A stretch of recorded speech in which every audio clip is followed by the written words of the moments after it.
Demons run when a good man goes to war. Night will fall and drown the sun when a good man goes to war. Friendship dies and true love lies. Night will fall and the dark will rise when a good man goes to war. Demons run but count the cost. The battle's won but the child is lost when a good man goes to war. Rob Lewis music and stuff.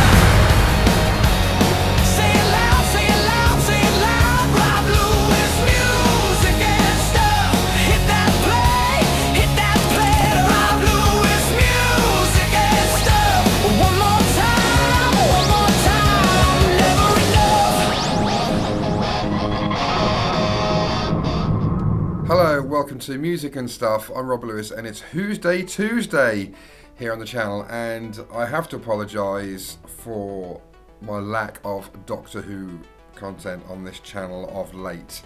I've been so preoccupied with other stuff going on the channel, namely the Kiss stuff, which has kind of exploded and really made the channel popular. But it's been a while since the last review I did was The War Between the Land and the Sea, and the last sort of in order review that I did was A Christmas Carol at Christmas. We're now in May, so I thought it was time to start my reviews again. I've put the odd Doctor Who video out since then, but yeah, so here we are reviewing Series 6 this week, which was originally aired in 2011, the first episode on the 23rd of April 2011. Starring, of course, Matt Smith as the 11th Doctor, Karen Gillan as Amy Pond, Arthur Darvill as Rory Williams, and Alex Kingston as River Song. So it's kind of following on. I have to say, I felt bad because it was Doctor Who that kind of gave me the first big numbered video. It's only like 5,000 views, but at the time it's like, wow, this is a good video, clearly. I can't remember which one it was now. Is it who I think should be the next Doctor, I think. So yeah, episode 1 on the 23rd of April, The Impossible Astronaut. It's a two-parter, and the second part is Day of the Moon. It's unusual to start a season with a two-parter, but that's what Stephen Moffat did this year, and it was a blinder. Set in 1969, we've got President Nixon going on, we've got the moon landing, and we've got the silence. Remember, we hadn't seen the silence before. We'd heard about them. It's the first time we'd seen them, and what a superb villain they are. There's not a lot of kind of backstory to them. Similar kind of thing to the Weeping Angels, but their thing is, if you don't look at them, you can't remember them. You forget they're there. What a power that would be if you could do that. So people only remembered you if they were looking straight at you. And it's so well written. It absolutely is. Stephen Moffat, possibly my favourite Doctor Who writer. I think I've made that quite clear on this channel. So who have we got in this episode? It was actually must have had a budget increase because much of it was filmed in the USA. Well, I think this entire story was, and various bits from other episodes were filmed actually in the USA. But this story starred Mark Sheppard as Canton. Now, Mark Sheppard is in pretty much every sci-fi or fantasy horror kind of TV franchise from the 90s onwards.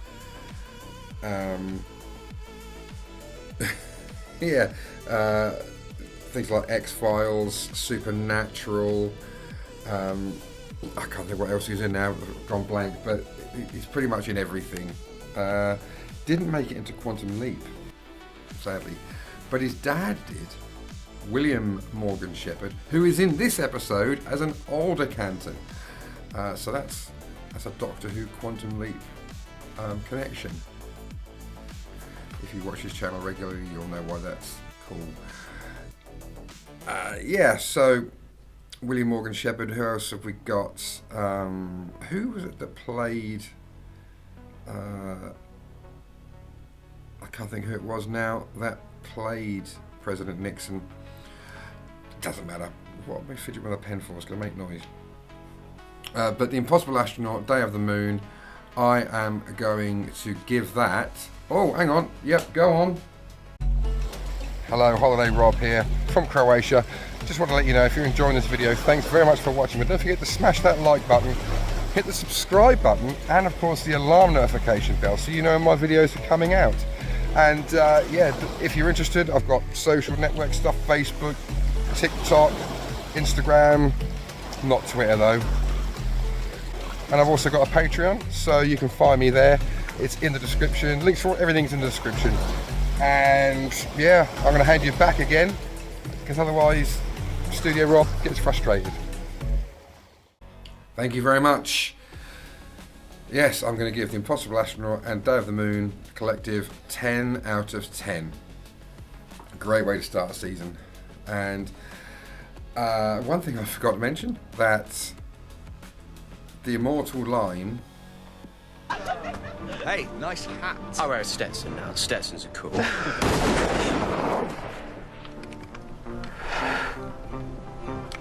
Hello, sweetie. I wear a Stetson now. Stetsons are cool. Was the inspiration for my band name. A country band that I put together a year or so later called Stetsons Are Cool. That's where it comes from this iconic episode. Episode 3, The Curse of the Black Pearl, written by Stephen Thompson. This one's got Hugh Bonneville as the pirate captain.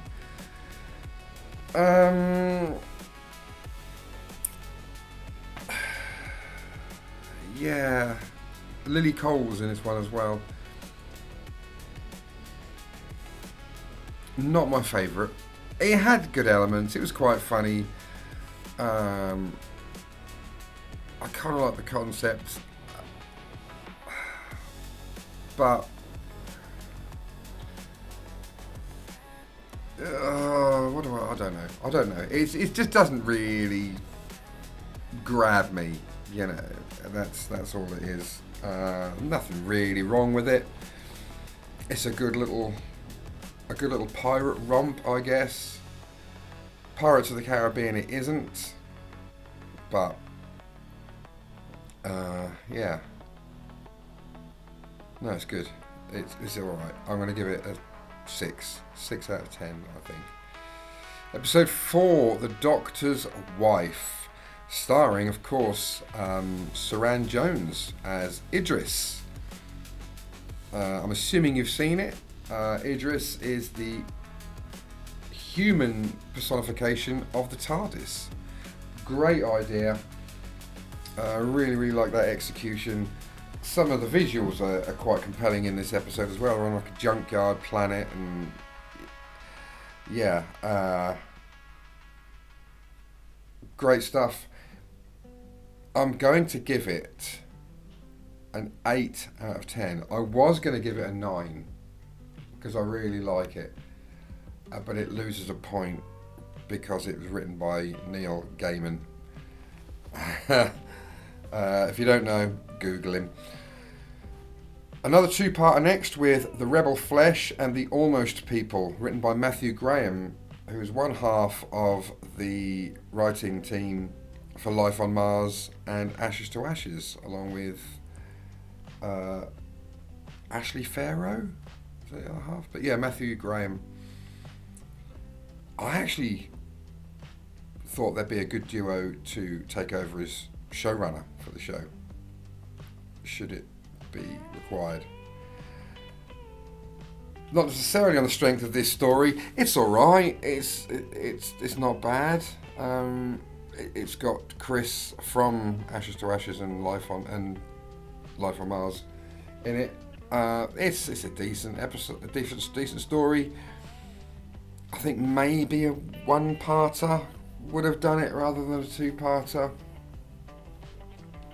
I think there's a lot that was kind of fleshed out, pardon the pun, fleshed out a bit too much. Maybe a single episode could have done what a double episode did. Great ending, where it turns out that Amy isn't Amy, and she is one of the almost people, the doppelgangers. And we discover this because the doctors sussed it out, and as soon as it happens, Amy just kind of melts like Mr. Stay Puffed. And then it cuts to the real Amy in a futuristic hospital ward where she's heavily pregnant. Great way to end a story. I'm going to give that a 7, simply because I just think it should have been a single episode. I think it's just it drags on a bit. Other than that, it's decent. Then we get to episode 7, A Good Man Goes to War. Now, this is kind of the first of a two-parter, but I'm counting them separate because of the gap in between. A Good Man Goes to War. On Demon's Run. Some spectacular visuals in this story. Rory back in the Centurion's costume, going to the Cybermen after to get his wife back. A whole load of stuff happens. It's just absolutely brilliant. Spoilers ahead. If you haven't seen the show, I don't know what you're doing this far into the video, but I'm going to be talking about a big spoiler element. I'll say spoiler. It's 15 years old now, so you kind of got yourself to blame. But A Good Man Goes to War, yeah. Sees the return of River Song in more than one way. So Amy gives birth to her daughter, Melody Pond, and is kidnapped by Madame Kavarian with the... what's her name? Not Jenny Agutter, Frances Barber. Yeah.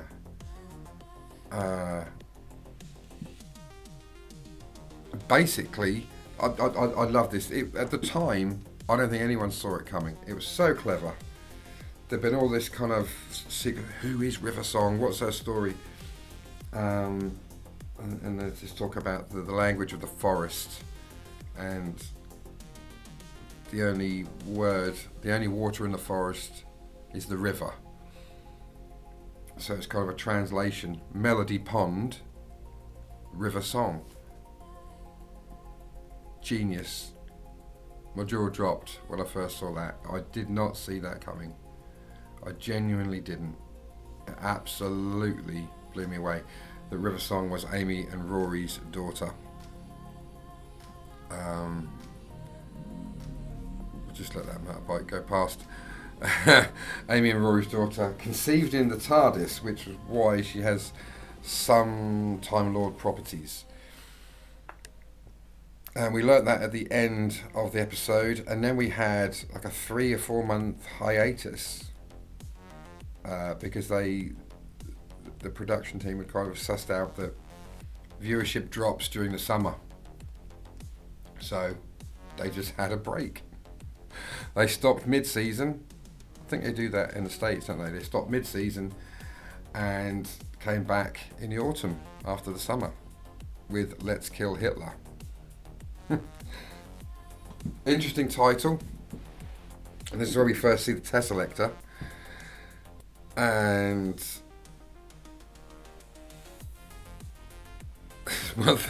one really important thing that I never mentioned back in The Impossible Astronaut, the whole thing about the Doctor getting killed, which was a thing that ran through the whole series. So excuse me for not mentioning that. It's been a while since I've watched these. Yeah, that whole story where they see the Doctor getting killed. But the Doctor that we see is a younger version. So it's the whole thing about how the Doctor gets killed. There's a lot of secrets in this series. How it happens, you know. But yes, the first time we see the Tesselector. It's a decent episode. We kind of see where Melody, Amy and Rory's childhood friend, who is actually their daughter,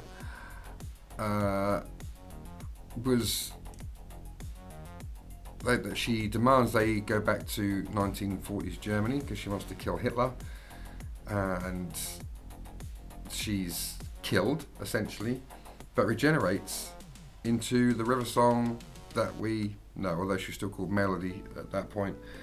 But then she becomes River Song, and it's kind of the first time we see Alex Kingston's character of River Song. It's very confusing to try and explain this stuff. So the Hitler thing was kind of a subplot. What the Tesselector does, it's this kind of human-shaped robot that changes shape to suit whoever you want it to. And it's controlled by miniature people that are in this machine. And they take people from history at the moment before they die, and they're bad people, you know, like Hitler for a start, and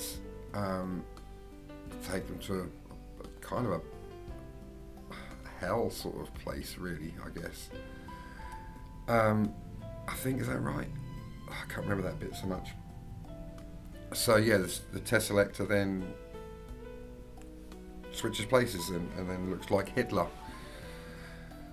It's hard work explaining this. I'm going to give Let's Kill Hitler a 9 out of 10. Then episode 9, Night Terrors, written by Mark Gatiss, starring Daniel Mays. This is the one with the peg dolls, the wooden peg dolls, if you remember. Very creepy visual. Really, really creepy. Not the strongest story, but it's alright. It's kind of the whole Monsters Are Real tagline. It's decent enough. It warrants an 8 for me out of 10.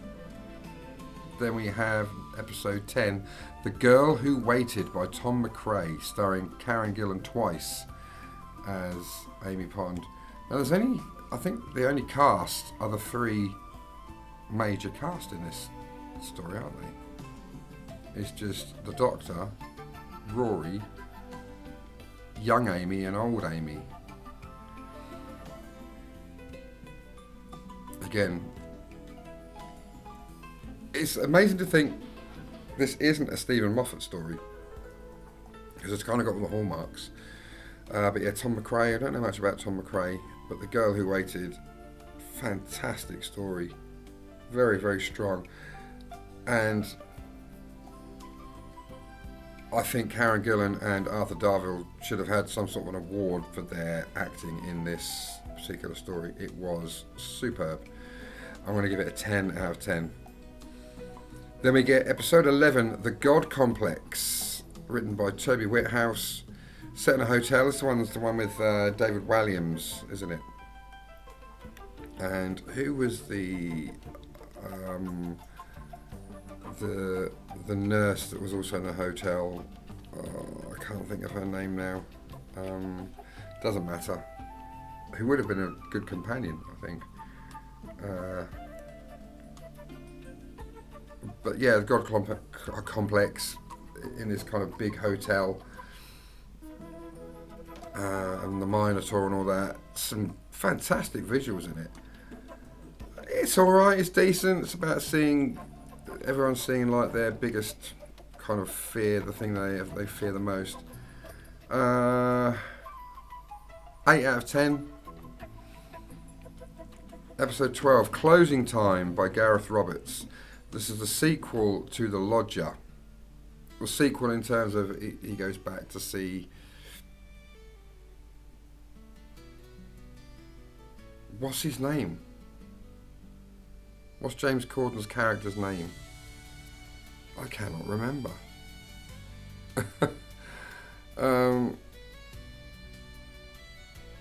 No, I cannot remember his name.